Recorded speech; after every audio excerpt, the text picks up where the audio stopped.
আপনার পায়ে ধরি, আপনি আমার সাথে এমন করবেন না। আপনি রুম থেকে বের হয়ে যান। আমি আপনাকে বিয়ে করতে চাইনি। আমার মা আমাকে ভয় দেখিয়ে আপনার সাথে বিয়ে দিয়েছে। আমার বিয়ের বয়স হয়নি। আপনি কিছু করলে আমি কিন্তু মরে যাব। আমার স্ত্রীর এমন কথা শুনে আমি রাগান্বিত হয়ে গেলাম আর তাকে জোরে একটা থাপ্পড় মারলাম। তারপর সে জ্ঞান হারিয়ে ফেলল। আমি তাকে হাসপাতালে নিয়ে গেলাম। তারপর ডাক্তার বলল, আপনার স্ত্রী মা হতে চলেছে। আমি ডাক্তারের কথা শুনে চোখে ঝাপসা দেখতে লাগলাম, কারণ তাকে তো আজই আমি বিয়ে করে এনেছি, তাহলে সে কিভাবে মা হতে চলেছে? বাকিটা গল্পতেই বলছি। 13 বছরের কিশোরী রুভি নিজের সদ্য বিবাহিত স্বামীর জন্য অপেক্ষা করছে বাসর ঘরে বসে।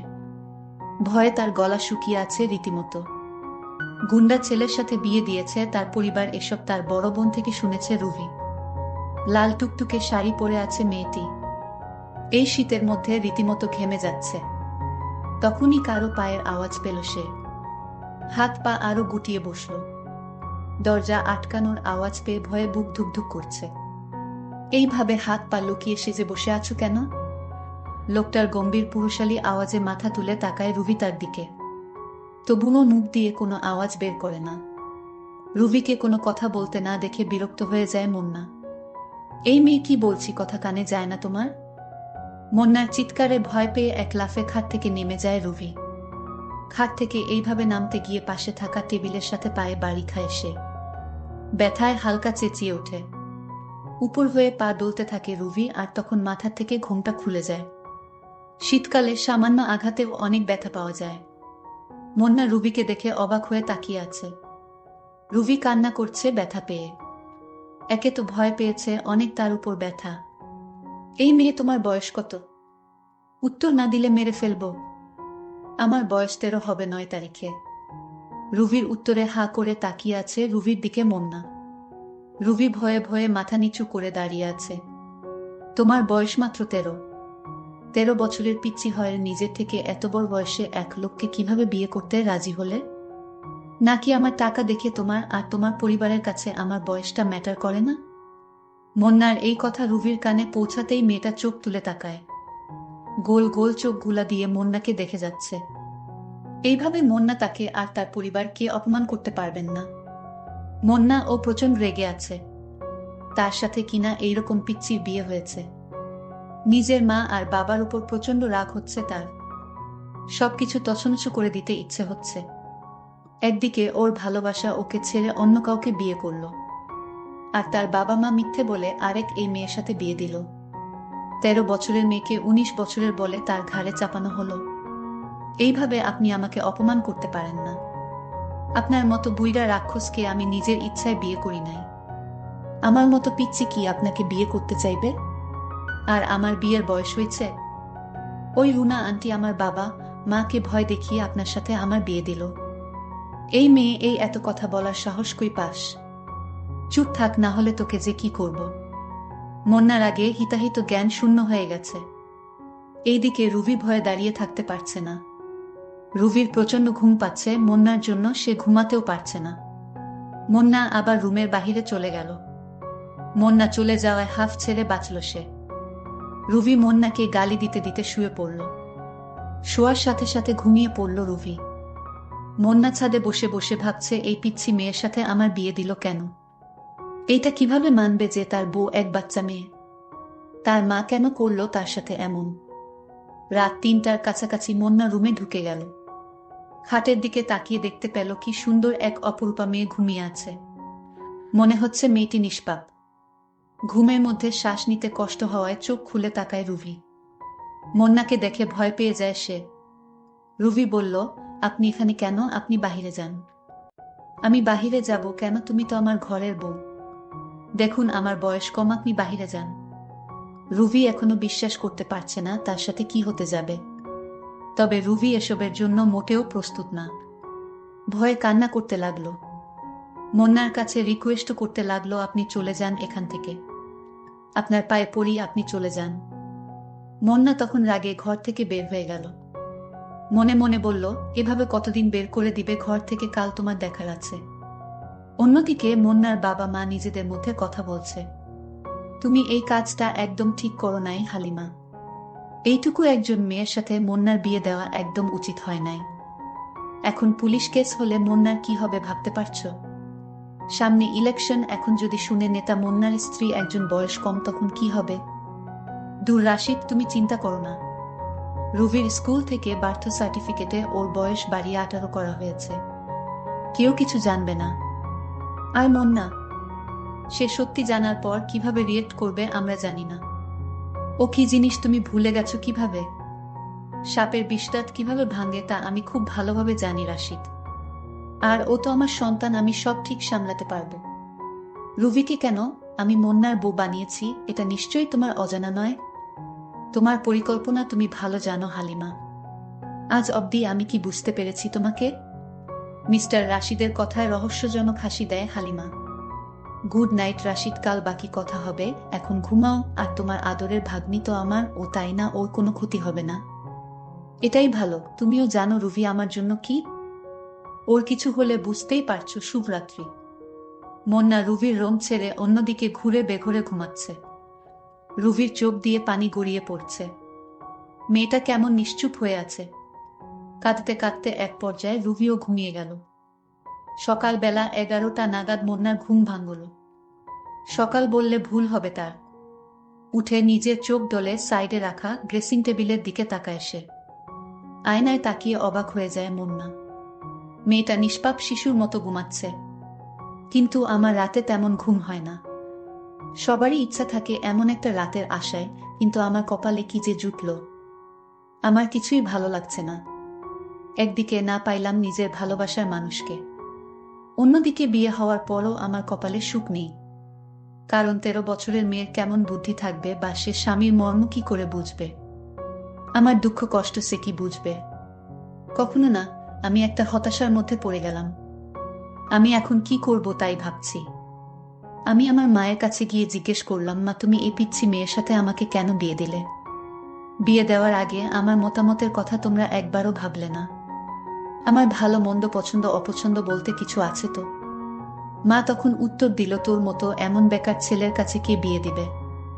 আমি যা করেছি তোর ভালোর জন্যই করেছি। মেয়েটা ভীষণ সুন্দরী, লক্ষ্মী একটা মেয়ে। মায়ের কথা শুনে আমার খুব রাগ হলো। আমি বলেছিলাম, মা তুমি তোমার বোমাকে নিয়ে সংসার করো, আমি আজই বাড়ি থেকে চলে যাব। কেন, তোর কি হয়েছে? বোমাকে পছন্দ হয়নি? পছন্দ হয়েছে, কিন্তু সে তো আমার কথা রাখে না। কি করে যে তোমাকে বুঝাই মা? তুমি আমার কষ্ট বুঝবে না মা। তুমি কি করে ভাবলে একটা অল্প বয়সী মেয়ে স্বামীর মন রক্ষা করতে পারবে? সে তো সংসার কি জিনিস সেটাই ভালো করে বুঝে না। মা তখন আমাকে সান্ত্বনা দিয়ে বলল, একটু সবুর করো, সব ঠিক হয়ে যাবে। পরের দিন রাতে আমার স্ত্রীর রুমে গেলাম, গিয়ে দেখি কান্না করছে। আমি তাকে ধমক দিয়ে বললাম, এই মেয়ে কি হয়েছে তোমার? তুমি এভাবে কান্না করছো কেন? তোমাকে কেউ মেরেছে নাকি? এমন ভাবে কান্না করছো মনে হয় তোমাকে কেউ মেরেছে। একদম চুপ, কোনো কান্না চলবে না। আমি বললাম, রাতে খাবার খেয়ে শুয়ে পড়ো। আমি নিচে শুয়ে পড়লাম। মনে মনে ভাবলাম মেয়েটা অবশ্যই ভদ্র, কিন্তু ও আমাকে ভয় পায়। কিছুদিন গেলে হয়তো সব ঠিক হয়ে যাবে। নিজের মনকে সান্ত্বনা দিলাম নিজেই। এরপর দিন সারাদিন বাহিরে ছিলাম। রাতে ঘরে ফিরে দেখলাম আমার শাশুড়ি আম্মা আসলেন। আমি আমার শাশুড়িকে এই প্রথম দেখলাম, কারণ আমার বিয়েটা আমার মা আর শাশুড়ি আম্মা দুজন মিলে গোপনে কাজে এনে করিয়েছিল। কিন্তু আমার মা বুঝতে দেয় নাই যে এটা তোর শাশুড়ি আম্মা। আমি আজ শাশুড়ি আম্মাকে দেখে চমকে উঠলাম। শাশুড়ি আম্মার বয়স খুবই কম। আমার কাছে মনে হচ্ছিল আমার বউ আর শাশুড়ি আম্মা দুই বোন। আসলে বিষয়টা আমার কাছে রহস্যজনক। এটা কি করে সম্ভব? আমি কিছুতেই বিশ্বাস করতে পারছি না এটা আমার শাশুড়ি আম্মা হতে পারে। আমি আমার শাশুড়ি আম্মাকে সালাম করলাম। শাশুড়ি মা বললেন, কেমন কাটছে তোমাদের বিয়ের জীবন? ভালো কাটছে না শাশুড়ি আম্মা আমাদের বিয়ের জীবন। আপনারা কেমন আমার কাছে এই অল্প বয়সী মেয়েকে বিয়ে দিলে, যে সংসার কি জিনিস সেটাই ভালো করে বুঝে না। আর আমারে দেখলে তো আপনার মেয়ে কান্না শুরু করে দেয়। ঠিক আছে বাবা, আমি আমার মেয়েকে আজ বুঝিয়ে সব বলে দেব। রাতে ঘরে শুনতে পেলাম আমার শাশুড়ি আর আমার স্ত্রীর মধ্যে আলাপন। আমার স্ত্রী বলল, মা তুমি এটা কি করলি? একটা বাজে ছেলের সাথে আমার বিয়ে দিয়ে দিলি। আমি তাদের কথা শুনে অবাক হয়ে গেলাম। আমার কাছে মনে হলো বিশাল বড় পাহাড়টা আমার মাথায় পড়ল। আমি তাদের কথা শুনে অবাক হয়ে গেলাম। আমার স্ত্রী আমাকে বাজে বলল কেন? তার মানে সে আমাকে পছন্দ করে না, তার অনিচ্ছায় বিয়ে হয়েছে। আমার মাথায় কিছু ঢুকছে না। আমি মহা চিন্তায় পড়ে গেলাম। তাদের সব কথা আমি শুনে ফেলি, কিন্তু সে আমার কাছে বিয়ে করলো কেন? আমি এর রহস্য তো বুঝতে পারছি না। আমিও মনে মনে সিদ্ধান্ত নিলাম এর শেষ দেখব। পরের দিন সকালে আমার শাশুড়ি আমাকে বলল, বাবা, আমি আমার মেয়েকে সব বুঝিয়ে দিয়েছি, এখন থেকে তোমার সব কথা রাখবে। আমি বললাম, ঠিক আছে শাশুড়ি আম্মা যান। আমি রাতে আমার ঘরে ঢুকে দেখি আমার স্ত্রী আজ অনেক হাসি খুশি। আমি তাকে জিজ্ঞেস করলাম, কি তোমার এত হাসি হাসি লাগছে কেন? সে তখন উত্তর দিল, আমি কখন হাসবো আর কখন কাঁদবো এটা আমার ব্যক্তিগত বিষয়। আমি তার কথাটা কিছুতেই সহ্য করতে পারলাম না। আমি কাছে গিয়ে দিলাম একটা তাপ্পড়, এই মেয়ে, তুই আমায় কি ভাবছিস? মনে করছিস তোর সকল অপমান আমি মুখ বুজে সহ্য করব? কিন্তু তাপ্পড় মারার পর লক্ষ্য করলাম আমার স্ত্রী অজ্ঞান হয়ে গেল। আমি মনে মনে ভাবলাম, এটা আমি কি করলাম? মরে গেল না তো? তাড়াতাড়ি হাসপাতালে নিয়ে গেলাম। তারপর ডাক্তার বলল, আপনার স্ত্রী গর্ভবতী। আপনি বাবা হতে যাচ্ছেন, মিষ্টি খাওয়ান। আমি ডাক্তারের কথা শুনে অবাক হয়ে গেলাম। আমি দু চোখ দিয়ে অন্ধকার দেখতে পেলাম। আমার মাথায় মনে হয় বাজ পড়ল। এটা কি করে সম্ভব? আমি তা কিছুই বুঝতে পারলাম না। এটা কোনো ধরনের পরীক্ষা? আমি ডাক্তারকে বললাম, দেখুন স্যার, আপনাদের কোথাও ভুল হচ্ছে। আপনারা আবার পরীক্ষা করে দেখুন, কারণ আমার সাথে তার কিছুই হয়নি। আমি আল্লাহকে ডাকতে লাগলাম, আল্লাহ, এটা আমায় কোনো পরীক্ষায় ফেলেছ। বিয়ে হয়েছে মাত্র কয়েকদিন হলো, এখনই গর্ভবতী। এটা আমি মেনে নিতে পারবো না। ডাক্তার সাহেব আমাকে তার সমস্ত রিপোর্ট দেখালো। ডাক্তার সাহেব ঠিকই বলেছে, আমার স্ত্রী মা হতে চলেছে। এটা রিপোর্ট দেখে স্পষ্ট বোঝা যাচ্ছে। আমি হাসপাতালের বারান্দায় মনমরা অবস্থায় দাঁড়িয়ে রইলাম। ডাক্তার বাবু কিছুক্ষণ পর বলল, আপনার স্ত্রীর জ্ঞান ফিরেছে। আপনি এখন তাকে বাসায় নিয়ে যেতে পারেন, আমরা কিছু ওষুধ লিখে দিচ্ছি, সেগুলো খাওয়ালে সব ঠিক হয়ে যাবে। আমি তাকে বাসায় নিয়ে গেলাম। মা বলল, বোমার কি হয়েছিল বাবা? তুই ওরে হাসপাতাল নিয়েছিলি কেন? মা, তোমার বোমা মা হতে চলেছে, তোমাকে আজ একটা খুশির খবর দিলাম। মা বলল, এটা তো খুশির খবর, আমার ঘরে নতুন মেহমান আসছে। আমি বললাম, মা, আমার বিয়ে হয়েছে কয়দিন হয়েছে সেই হিসাব তোমার কাছে আছে। আর তুমি নিশ্চয় ভালো করেই জানো আমার বিয়ে হয়েছে মাত্র 1 মাসও হয়নি। তাহলে সে কিভাবে মা হতে চলেছে? মা তখন আমায় বলল, তুই তো ঠিক বলেছিস, আমি তো ভুলেই গিয়েছি, তোদের বিয়ে হয়েছে মাত্র 1 মাস হয়েছে। আমি মাকে বললাম, মা, তুমি এর রহস্য ঠিকই জানো, কিন্তু তা তুমি প্রকাশ করছো না আমার কাছে। মা আমায় এর উত্তর না দিয়ে সোজা মায়ের ঘরে চলে গেল। আমি রাতে আমার স্ত্রীর রুমে গেলাম। যেতেই আমাকে বলল, আপনাকে অনেক কষ্ট দিয়েছি আমি।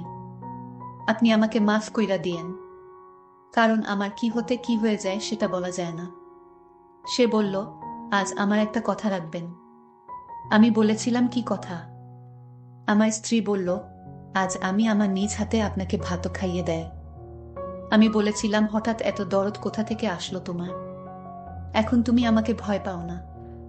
আমার স্ত্রী বলল, না, এখন আর আপনারে ভয় পাই না। কেন এখন আমাকে ভয় পান না? সে বলল, 2 দিন আগে পরে তো মরতেই হবে, তাই আপনারে ভয় পেয়ে কি লাভ? আমি তখন রাগে বললাম, তুই এখনই আমার ঘর থেকে বের হ। তোর কাছে আমার কিছু পাওনা দাওনা নেই। তুই বের হ আমার ঘর থেকে। আমি আমার স্বামীর পায়ে ধরে বললাম, আপনি আমারে আপনার ঘর থেকে বের করে দিয়েন না। সে আমার পায়ে ধরে কান্না করতে লাগলো। ঠিক আছে, আমার ঘরে তোকে জায়গা দিতে পারি, একটা শর্তে, তুই বলবি এত তাড়াতাড়ি তুই কিভাবে মা হতে চললি। সবকিছুই আপনাকে বলবো, আমি আপনারে কথা দিলাম, কিন্তু আমারে ঘর থেকে বের করে দিয়েন না। ঠিক আছে, তাহলে বলো, তুই এত তাড়াতাড়ি কেমন হইলি? সে তখন আমার কাছে তার সত্য ঘটনাটা খুলে বলল। আমি সেটা শোনার সাথে সাথেই আমি মাটিতে লুটিয়ে পড়ি। তার এই কথা শোনার পর আমার 2 দিন যাবত আমি অজ্ঞান অবস্থায় পড়ে রইলাম। সে আমাকে বলেছিল আমার বাবার টাকা পয়সা সম্পত্তি অনেক ছিল। আমি একজনকে খুব ভালোবাসতাম। বিয়ের আগে সে আমার সাথে ফেরেশতার মতো আচরণ করত। আমি ভেবেছিলাম সে অনেক ভালো। আমি বাবাকে বলেছিলাম, বাবা, বিয়ে যদি করতে হয় তাহলে আমি ওকেই করব। ছেলেটির নাম ছিল রামিন। আমি রামিনকে আমার জীবনের চাইতেও বেশি ভালোবাসতাম। বাবা তখন বলেছিল এই ছেলের সাথে বিয়ে আমি দিতে পারবো না। আমার বাবা আমাকে বারবার নিষেধ করেছিল। আমি বাবাকে পরিষ্কারভাবে জানিয়ে দিলাম আমি তাকে ছাড়া বাঁচব না। আমি আরো বলেছিলাম যদি তুমি রামিমের সাথে যদি বিয়ে না দাও তাহলে আমাকে চিরদিনের জন্য হারাবে বাবা। বাবা শেষ পর্যন্ত আমার কথা মেনে নিল এবং সেই ছেলের সাথে আমার বিয়ে দিয়ে দিল। বিয়ের 2-3 মাস আমার ভালোই কাটছিল। কিছুদিন পর তার আসল রূপ বেরিয়ে পড়ল। সে আমাকে প্রতিদিন আমার প্রতি অত্যাচার করত আর বলতো তোর বাবার কাছ থেকে টাকা নিয়ে কাল আমার ঘরে আসবে, নইলে তোর এই ঘরে কোনো জায়গা নাই। আমি বেশ কিছুদিন টাকা এনে দিয়েছিলাম, কিন্তু আমাকে খুব মারধর করত একটু কিছু হলে। পরে জানতে পারলাম রামিম ছেলেটি ভালো না, এর আগে আরও একটি মেয়েকে বিয়ে করে তার বাবার কাছে থেকে টাকা নিয়ে তাকে ছেড়ে দিয়েছে। সবাই এই ছেলেটিকে ভয় পায়, তার মুখের উপর কেউ কথা বলতে পারে না। যাকে ইচ্ছা তাকে সে নির্দ্বিধায় মেরে ফেলত। আমি তার এই চরিত্র দেখে ভাবলাম আমি একাকে বিয়ে করেছি, সে তো একটা দুশ্চরিত্র। তারপর বাবা আমাকে রামিমের ঘর থেকে নিয়ে আসে। এটাই আমার শাস্তি। আমার বাবার কথা না শোনার কারণে আজ আমার এই অবস্থা। তারপর রামিমকে আমি ডিভোর্স দিয়ে দিলাম। ডিভোর্স দেওয়ার পরও রামিম আমাদের বাড়িতে আসতো আর বাবাকে ভয় দেখিয়ে টাকা নিয়ে যেত। তারপর মা ভাবলো তার ভাইয়ের ছেলের সাথে আমার বিয়ে দিবে, মানে আপনার সঙ্গে বিয়ে দিয়ে দিল। সত্যিকার অর্থে আপনার সাথে আমার বিয়ে হয়নি। আমাকে সেফ রাখার জন্য আপনার ঘরে আনা হয় বিয়ের নাটকে। এটা শুধু বিয়ের নাটক ছিল, কারণ আপনি নাকি অনেক সাহসী, তাই আপনার কাছে আমি সেফ থাকবো, আর তাই আপনার সাথে আমার মিথ্যা বিয়ে দিয়ে দিল। আজ ডাক্তার যে বলল আমি মা হতে চলেছি, এটা রামিমের সন্তান। আপনি ভয় পাবেন না, কারণ আমি এই বিয়েতে রাজি ছিলাম না। আমার মা আমাকে রাজি করাতে বাধ্য করেছে, কারণ সত্যিকার অর্থে আপনার সাথে আমার বিয়ে হয় নাই। মা কৌশলে আপনার বাড়িতে বিয়ে নামক উপসর্গ দিয়ে আপনার বাড়িতে আমাকে রাখা হয়েছে, কারণ আপনার কাছে যদি আমি থাকি তাহলে রামিম ভেবে নিবে যে আমার বিয়ে হয়ে গেছে। যেহেতু আপনার সাথে আমার বিয়ে হয়নি, এটা যেহেতু নাটক ছিল, তাই আমি আপনার সাথে দুর্ব্যবহার করেছি। আপনি আমাকে ক্ষমা কইরা দিয়েন। আমি কাল যেদিকে দুচোখ যায় সেই দিকেই চলে যাব, তাও আপনারে আর কষ্ট দিব না। আমার নাটকীয় স্বামী তখন বলল, আমি যে তোমারে ভালোবেসে ফেলেছি, এখন কি তুমি আমাকে ফিরিয়ে দিবে? আমার ঘরেই 4টা জীবন থেকে যাও, আমি তোমার সকল দায়িত্ব নিয়ে নিলাম। তুমি যদি রাজি থাকো তাহলে আমি তোমাকে সত্যি বিয়ে করতে রাজি। ওর কথা শুনে মনে হলো আমি আবার নতুন একটা জীবন পেয়েছি। তারপর বাকি জীবনটা তার ঘরেই কাটিয়ে দিলাম।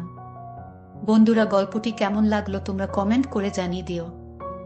আর এরকম গল্প পেতে আমার চ্যানেলটিকে সাবস্ক্রাইব করে পাশে থাকুন। ধন্যবাদ।